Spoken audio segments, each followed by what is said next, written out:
deeds of surface warriors have helped keep this country free. From the war for independence to the war on terrorism, history is replete with the stories of their contributions, which have enabled surface naval forces to effectively defend the cause of freedom.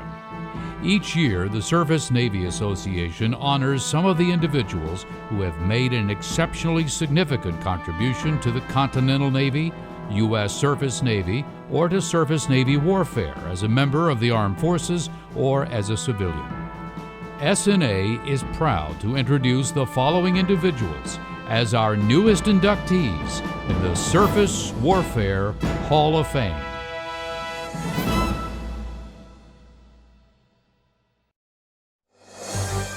July 29, 1967, Gulf of Tonkin, Vietnam. The USS Forrestal is engaged in combat operations during the Vietnam War when an unguided Mark 32 Zuni rocket accidentally fires due to an electrical power surge. It flies across the flight deck, striking a wing-mounted external fuel tank. The warhead safety mechanism prevents it from detonating, but the impact rips the tank off the wing and ignites the resulting spray of fuel. Seaman James L. Bascus, along with two other sailors, are manning the port steering area in the extreme port quarter of the ship, directly underneath the fire. Bombs caught in the flames explode and blast through layers of steel all the way through the steering compartment to the hull. The explosions hurl shrapnel into the portside compartment, gravely wounding Bascus and his shipmates. The chief engineer and damage control talk with Bascus over the phone, doing everything they can to find a way to help the three sailors, all while Bascus continues to care for and administer first aid to his shipmates. After learning all access routes are blocked and there is nothing that can be done, Bascus carries out his final orders to transfer steering control to the starboard aft steering compartment. Shortly after, the three sailors succumb to their wounds. They were sailors to the end. They never begged for mercy. They never whined. They never whimpered. For his bravery, Seaman James L. Bascus is posthumously awarded the Navy and Marine Corps Medal. September 4th, 1970, Republic of Vietnam. Chief Bosun's Mate Donald B. Gross serves with mobile riverine forces to control water routes, transport troops and equipment, and suppress the enemy along the Mekong Delta. After serving multiple tours as a boat captain on monitors and armed troop carriers, he is assigned as an advisor to a Vietnamese Navy Zippo boat, where it is ambushed and immediately takes on casualties. The first rocket round wounds Gross in the arms and legs, knocking him out of the coxswain's flat and into the main deck gunwale. Despite his wounds, he makes his way back to his battle station and resumes duty advising and assisting the Vietnamese boat captain in the counterattack. Gross is hit again by shrapnel from another enemy rocket. Inflicted with a deep hip wound, he crawls forward on the open deck to the mounted flamethrowers, which are not firing. Exposed to the full force of enemy fire, he calmly aligns the flamethrower and shouts encouragement to the other crew members. Continuing to man his weapon, he supervises the employment of the other flamethrowers against the enemy's positions until the opposing fire is suppressed. For his exemplary professionalism, bravery under fire, and devotion to duty, Gross is awarded the Navy Cross. For the same action, he is also awarded the Gallantry Cross by the Vietnamese Armed Forces.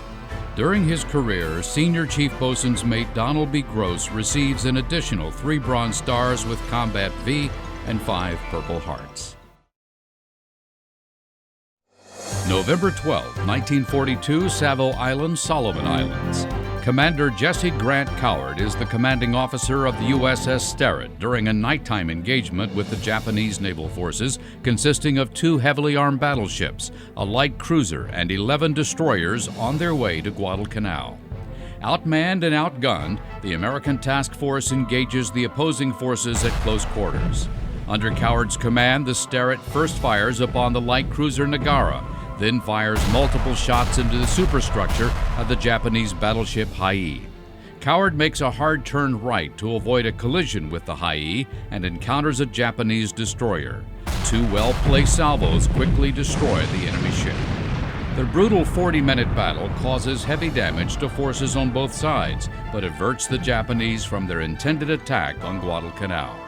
His daring and determination contributed materially to the victory, which prevented the enemy forces from accomplishing their purpose. For this, Commander Coward receives the Navy Cross. Later, as Captain and Commodore, Destroyer Squadron 54, he engages Japanese forces at Surigao Strait during the Battle for Leyte Gulf. The ensuing battle began on the night of October 24, 1944. Although illuminated and subjected to enemy fire, he brings his ships to within close range of heavy enemy vessels and launches a daring torpedo attack. The squadron sinks the Japanese battleship Fuso, 3 destroyers, and inflicts heavy damage on the battleship Yamashiro.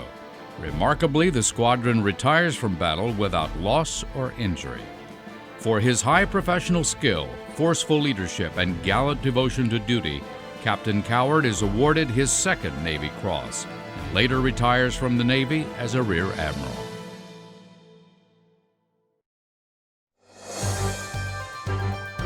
November 2, 1975, Ionian Sea. While conducting night flight operations east of Sicily, the cruiser Belknap and the carrier John F. Kennedy collide. The Belknap sustains major damage and a fire blazes for more than 2 hours before being brought under control. At the first sound of the collision, Lieutenant Commander McKay, without regard for personal safety, leaves the Belknap's wardroom and goes to Damage Control Central. In spite of heavy blinding smoke, he goes below to main control and supervises the securing of engineering spaces to minimize damage, loss of life, and casualties.